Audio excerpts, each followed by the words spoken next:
Used to be when people talked about the end of the world, we locked them up. Or laughed them off. Sometimes both. But we never took them seriously. Maybe we should have. But I'm getting ahead of myself. Better to start at the beginning, with the abduction of Desmond Miles, my son. This boy had no ambition, no direction, no plans for the future. What he did have was a heritage, one he chose to deny. It nearly cost him his life. He was captured and imprisoned. Those who took him believed he could help them find something. The apple. One of several artifacts we call pieces of Eden.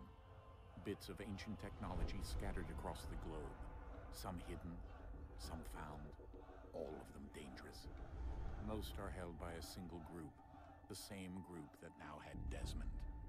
You know them as Abstergo Industries. We know them as the Templars, as the enemy. We've been fighting them for thousands of years, even longer if you believe the stories of their origins. I do. After all, I've seen the truth. That's the beauty and the horror of the Animus.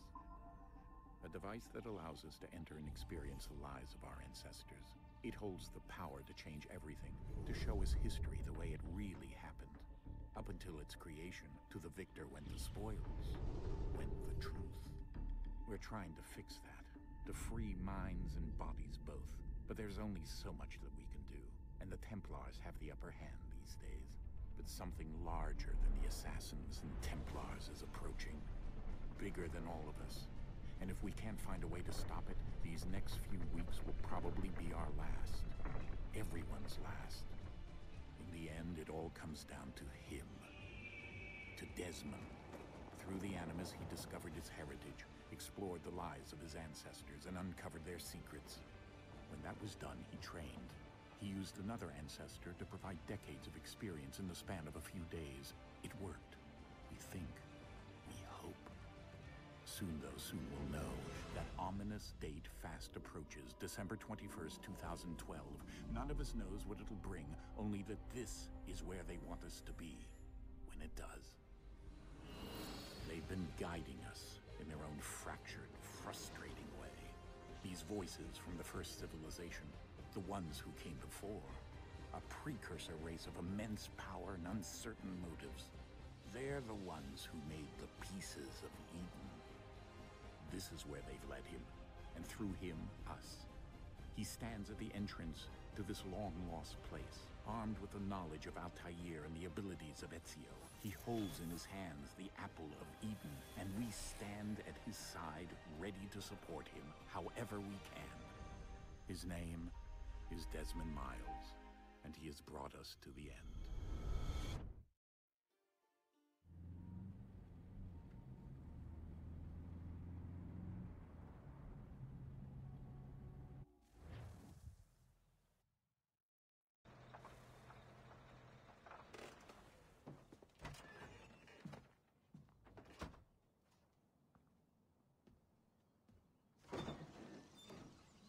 We're here.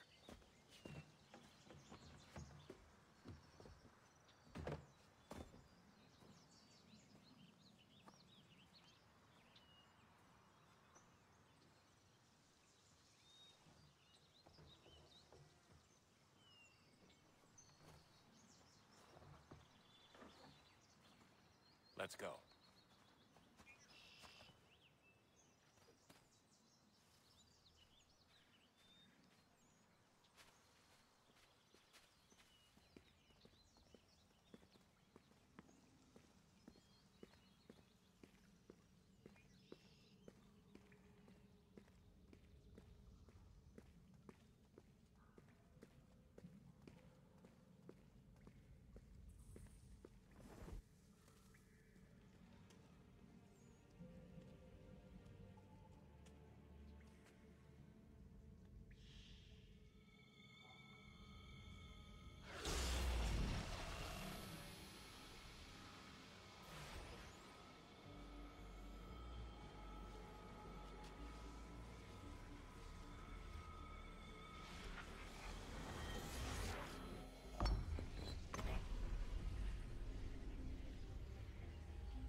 another moment, down went Alice after it, never once considering how in the world she was to get out again.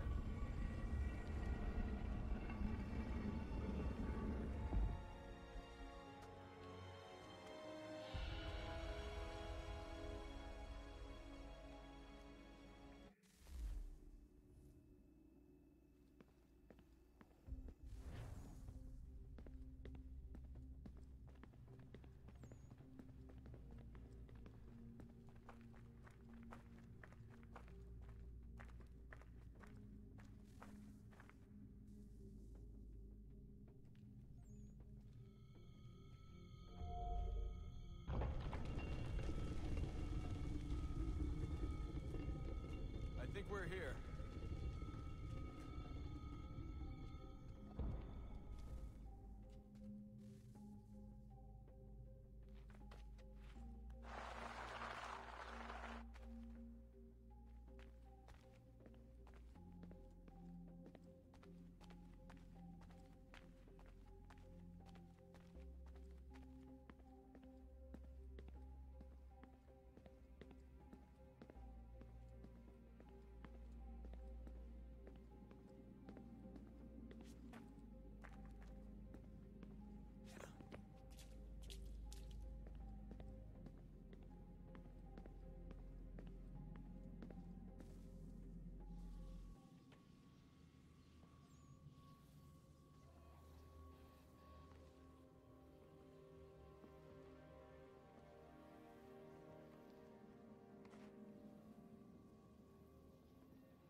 You must find the key. Son? Sir.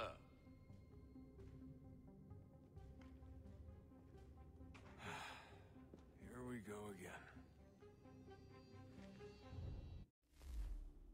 Desmond? Do you hear us? Yeah. What happened? The temple triggered a bleeding effect. You collapsed and entered into a fugue state. So naturally, you dropped me into the Animus instead of, I don't know, making sure I was okay? You weren't in any danger. Besides, the temple appeared to be communicating with you, and I didn't want to risk severing the connection. At least not until we knew what it wanted. Right. Of course. Son, No, it's fine. I get it. And I know what I'm looking for, by the way. It's a key. Just no idea where it is, though. Guess that's why she triggered the bleeding effect. She? Juno, Dad. She's talking to me. Okay, Desmond. While you were, visiting Constantinople, we picked up a software update for the Animus. I'd like to run a couple of quick tests, make sure there aren't any major issues. All right. What do you need me to do? We'll start simple. Walk to the marker over there.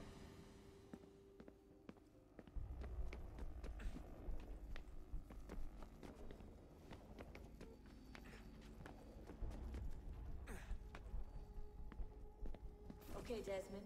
Let's practice climbing on these objects.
constraint.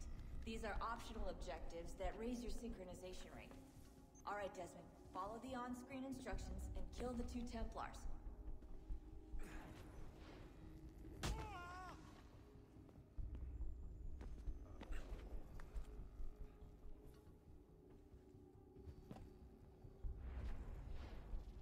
All you have to do here is jump the gap.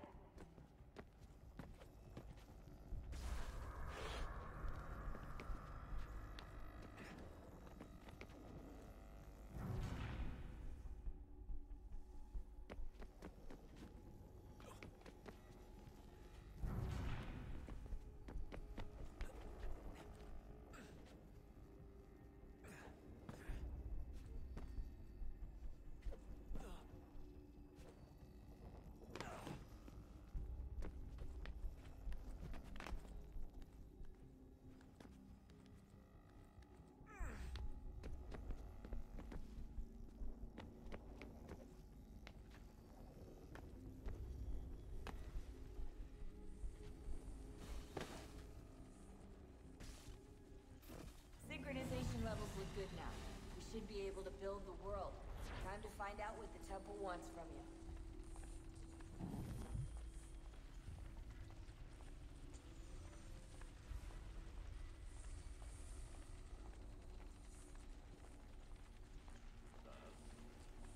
Sir. Everything all right, sir? Yes, fine. I'm just preoccupied, that's all. Don't forget your invitation. Master Birch will be meeting you inside. Thank you. Where shall I retrieve you once you're done? Front of the Opera House. And be quick about it. Don't expect to be here long. I'll bring her round at once.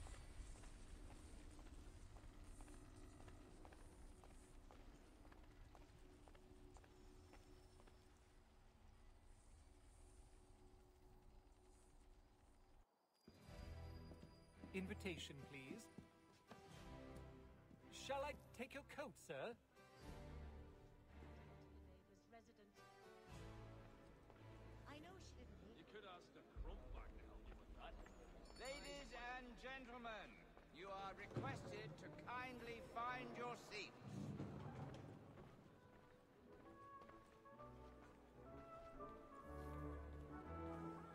Offered his uncles for a year.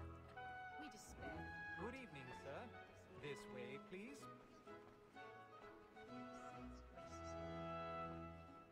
My apologies.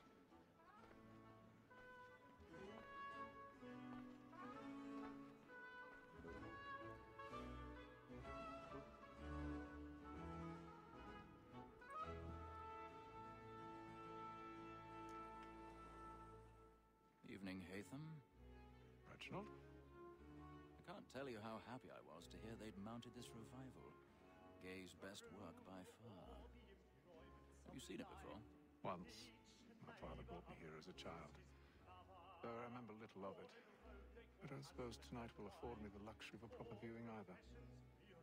No, I'm afraid it won't. On to business, then. Do you see him? And the statesman, because he's so great, thinks his trade as honest as mine. He's seated in one of the boxes above. The stairs are watched. We'll need to find another way up. So is mine. Like me too, he acts in I a already double have. capacity, both against roach and for them. For 'tis but fitting that we should protect and encourage cheats, Not since be we here live long. by 'em. So, best be Black getting back. Mall, that sick word of trial comes on in the afternoon, and she hopes you will 1,000 order pardons. matters so as So to sorry. bring off. As the wench is very active and industrious, you may satisfy her that I'll soften the evidence. Tom Gag, sir, is found guilty. A lazy dog. When I took him the time before, I told him what would come to if he did not mend his hand. This is death without reprieve. I may venture to book him.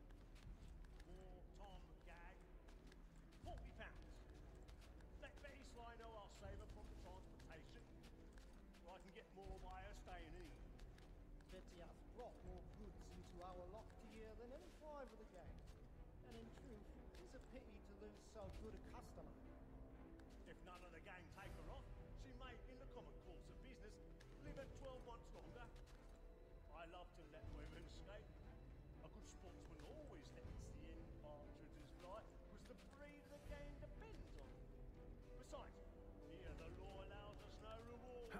There's nothing to be got by the death of women, except our wives. Without dispute, she is a fine woman. 'Twas to her I was obliged for my education. And to say a bold word, she hath trained up more young fellows to the business than the gaming table. Truly, Welch, thine observation is right. We and the surgeons are more behind. 'Tis woman that seduces all mankind, like her we first were taught our weakling art. Her very eyes give cheek when most stars. She tricks us of our money with her heart. 'Tis woman that seduces all mankind, like her we first were taught the weakling art. Her very eyes give cheek when most stars. She tricks us of our money with our hearts.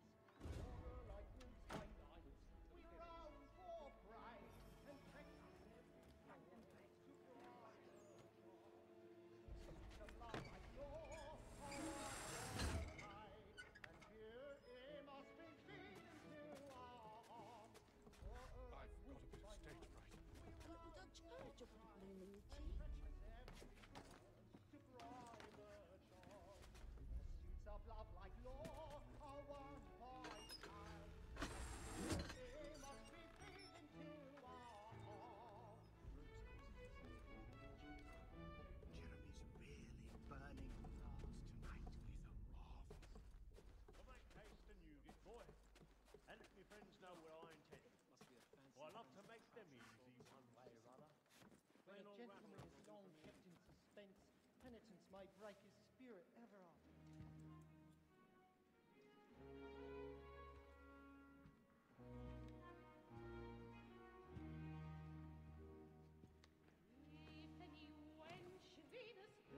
Haytham. You should have come to me. We would have found another way. Yes.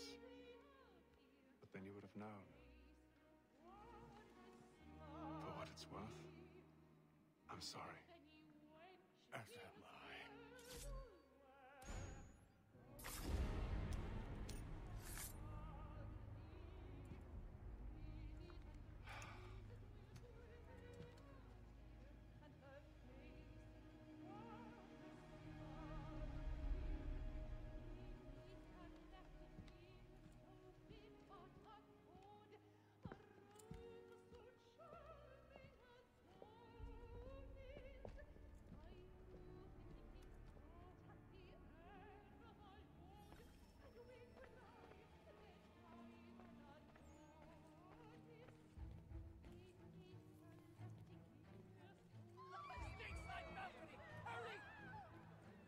Calm, please! Over there!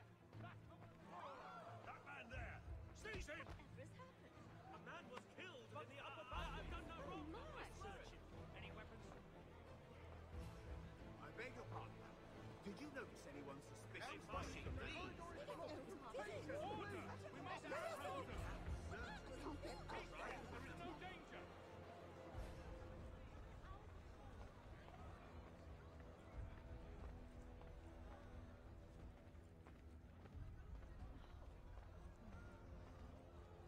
It happened right at that balcony. What are those men doing in there? I'm staying where it's safe.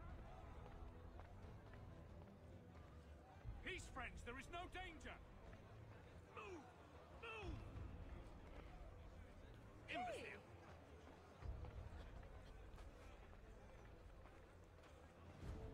Where are you going?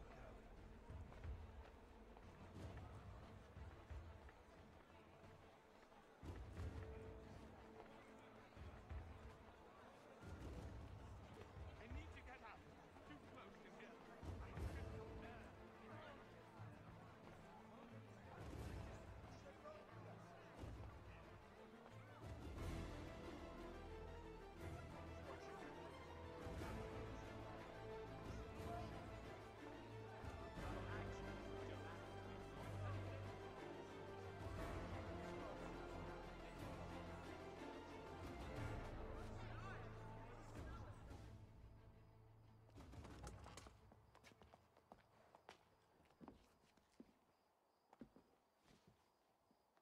And how was the opera? Rather dull, truth be told.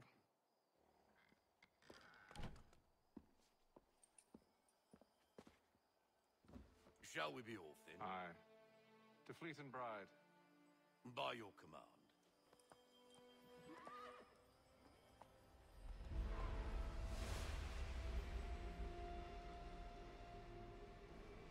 Fascinating. Gentlemen, I hold in my hand a key. And if this book is to be believed, it will open the doors of a storehouse built by those who came before. Ah, yes. Those who ruled, reigned, and vanished from the world. Do we know what it is that will be held within?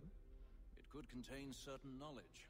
Perhaps a weapon, or something as yet unknown, unfathomable in its construction and purpose. It could be any of these things, or none of them. They are still an enigma, these precursors. But of one thing I am certain. Whatever waits behind those doors shall prove a great boon to us all. Or our enemies, should they find it first. They won't. You've seen to that. I assume you know where this storehouse is? Ah, Mr. Harrison. Gentlemen, How fare your calculations? I believe the site lies somewhere within this region. That's a lot of ground to cover. My apologies. Were that I could be more accurate. That's all right. It suffices for a start. And that is why we've called you here, Master Kenway. We'd like for you to travel to America, locate the storehouse, and take possession of its contents. I'm yours to command, although a job of this magnitude will require more than just myself. Of course. Upon this paper are the names of 5 men sympathetic to our cause. Each is also uniquely suited to aid you in your endeavor. With them at your side, you'll want for nothing. Well, then I'd best be on my way. I knew our faith in you was not misplaced. We've booked you passage to Boston. Your ship leaves at dawn. Go forth, Hatham, and bring honor to us all.